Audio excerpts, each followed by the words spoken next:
ओम नमः सिद्धेभ्यः। जय श्री ओम नमः सिद्धेभ्यः। पंच परमेष्टि भगवान की, आचार्य श्री गुरुवर कुंद कुंद महाराज की, आचार्य श्री गुरुवर विद्यासागर महाराज की।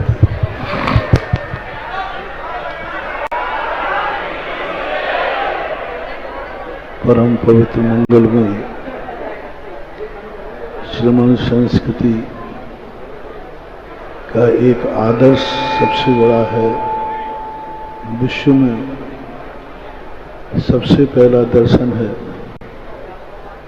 इसे आत्म दर्शन के रूप में जाना जाता है, जो स्वयं कल्याणी भावना को निहित रखता है। लेकिन विश्व का सबसे बड़ा जैन दर्शन है, जो आत्म कल्याण के लिए नहीं, अपने को ही सुखी रखने के लिए नहीं, जगत के प्रति इतनी करुणा होती है कि ये चतुर्मास उन जगत के जीवों के लिए हैं जो इस बरसात में जीने के लिए जन्म लेंगे।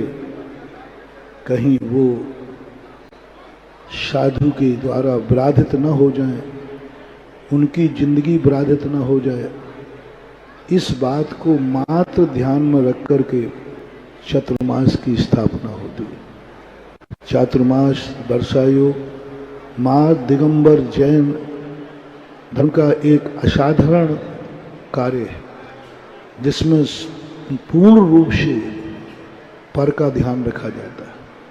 क्योंकि चातुर्मास में बहुत सारे जीव दुनिया में जीने के लिए जन्मते हैं, और इतने जीव जन्मते हैं कि उनको कहीं से बाधा ना हो, इसलिए भगवान महावीर स्वामी ने ही नहीं, अनादि काल से दिगंबर जैन मुनियों को चातुर्मास करने की स्थिति बनाई जाती थी।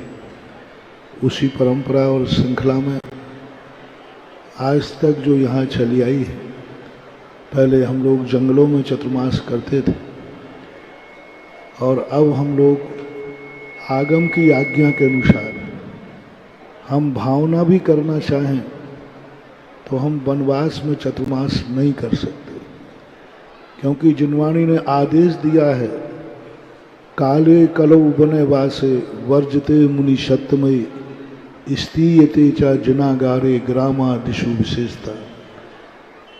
आगम ने आदेश दिया कि तुम भावावेश और भावना के बल पर जंगल में चातुर्मास स्थापन करते हो तो हमारी आज्ञा का उल्लंघन है। आदेश देते हैं कि तुम्हें जंगल में वर्जते मुनि सत्य में वर्जित किया गया है सच्चे आर्ष परंपरा के मुनियों के द्वारा। फिर कहाँ करें? स्तीयते चा जनागारे ग्रामादिशु विशेषता। जिनेन्द्र भगवान के मंदिरों में, शून्यागारों में, सार्वजनिक स्थलों पर, वहाँ पर वर्षायोग करने का आदेश दिया गया है। उसी के अनुसार कल हमने वैसे काफ़ी भूमिका बना दी थी। आज जो सारे रूप में आषाढ़ सुदी 14 को चातुर्मास का वैलिड दिन होता है, 5 दिन और दिए जाते हैं किसी आपातकाल के लिए, और इस आपातकाल के में का उपयोग करने की स्थिति थी आज, लेकिन नहीं करना पड़ा। ये चातुर्मास आगम की आज्ञा से तो चातुर्मास किया जाता है, लेकिन चातुर्मास कहाँ करना है, ये हमारी संघ की परंपरा के अनुसार गुरु आज्ञा से निर्धारित है। और पूज्य गुरुदेव आचार्य महाराज की डूंगरगढ़ से जो आज्ञा, जो आदेश आया था, अभी आपके सामने ब्रह्मचारी डॉक्टर जिनेन्द्र जी थे, उनके माध्यम से जो हमें मिला, और वो आचार्य श्री के, इन्होंने आपके पास, अभी तक मैं आधुनिक यंत्र को अच्छा नहीं मानता था, आपके मोबाइल की मैं बहुत बुराई करता था, बिल्कुल समर्थक नहीं था, लेकिन अब नहीं करूँगा। उसी मोबाइल ने ऐसा सिस्टम उन्होंने बना दिया कि जिनेंद्र बाबू ने हमें आचार्य श्री के दर्शन कराए और आचार्य श्री ने दोनों हाथ से आशीर्वाद।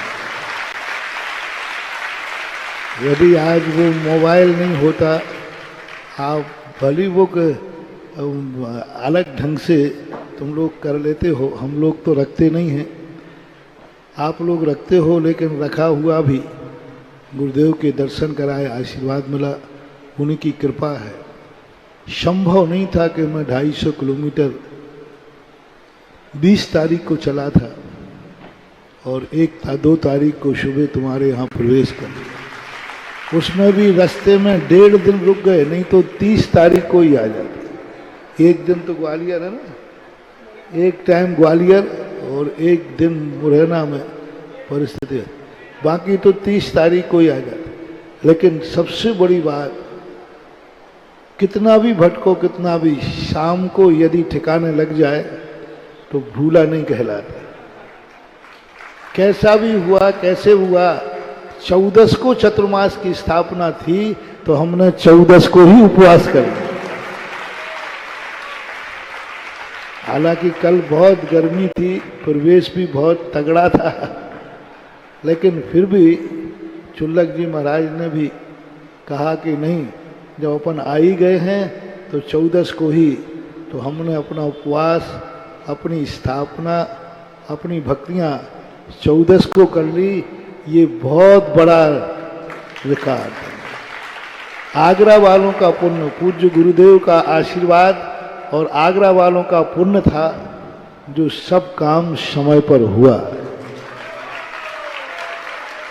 प्रवेश भी बड़ी गरिमा के साथ हुआ। मैंने कहा ना, ये ललितपुर वाले बड़े अहंकार करते हैं, शीलचंद जी हैं, अखिलेश हैं, धनवार, ये सब हमारे ललितपुर जैसी आगबानी करके तो दिखाए दुनिया का कोई लोग। आगरा वालों ने ललितपुर को ठिंगा दिखा दिया।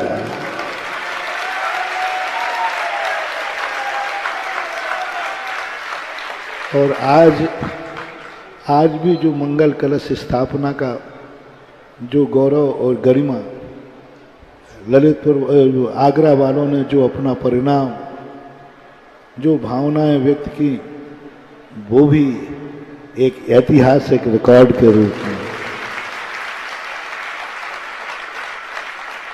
पूरे परिवार, पीएनसी परिवार ने और भी सब लोगों ने बैनर डाली, मोटिया और कौन कौन है, और तुम तो सबको ही जानते हो, जिनवाणी के नीरज जी, ये तो वैसे ही जगत में प्रसिद्ध है। जिनवाणी के कारण नहीं, पहला जिनवाणी चैनल है। दुनिया के चैनल तो हमने कमाते देखे हैं, लेकिन ये जितना कमाता है मुझे तो पता नहीं, उससे कई गुना दान देता है। ये 10-15 साल से मैं देख रहा हूं, और कभी चैनल में कोई मिथ्यात की कोई बात नहीं आती। कुंद कुंद की मूल परंपरा से हट करके सबसे बड़ा इस चैनल पर गर्व है कि इस चैनल पर कुंद कुंद की मूल परंपरा से हटकर कोई चीजों का प्रचार प्रसार नहीं होता। कभी पैसे के लोभ में किसी और ऐसी कोई अन्य मिथ्यात, अंत कोई जैन धर्म के विरुद्ध कोई ऐसी बातों का प्रचार नहीं करता। शुद्ध दिगंबर जैन चैनल है जिनवाणी चैनल, शुद्ध दिगंबर है, शुद्ध दिगंबर चैनल। और ये सब चीजें, और पूरी समाज ने बहुत अच्छा, सबके लिए पूरी समाज ने जो उत्साह दिखाया। और मेरा मानना है first impression is last impression. पहली चीज अच्छी शुरू होती है तो अंत भी अच्छा ही होता है। अब प्रदीप जी आदित्य कह रहे हैं कि महाराज झांसी में कब बुराई थी, आप ही देख लो का अंतर रहता है।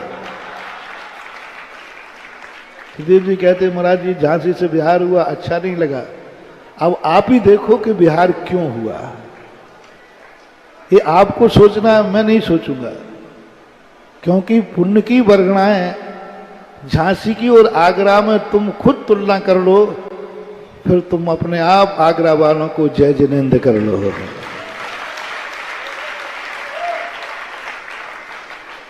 हाँ, क्योंकि भावनाएं होती हैं। आज समय बहुत हो गया, कल का छुल्लक जी का भी सबके उपवास थे, सभी के लिए स्थापना ही नहीं होती है। जब नगरों में चतुर्मास होता है तो साधु का चतुर्मास का कोई विशेष महत्व नहीं होता, क्योंकि साधु तो सदा चतुर्मास करते, जंगल में भी करते थे। लेकिन साधु के साथ श्रावकों का चतुर्मास हो तो ये सफल चतुर्मास सफल माना। ये चतुर्मास आपको आज संकल्पित करना है कि महाराज के साथ हम लोग भी चतुर्मास की स्थापना करते हैं, और कोई ज्यादा नहीं है, दुकानें बंद नहीं करना है।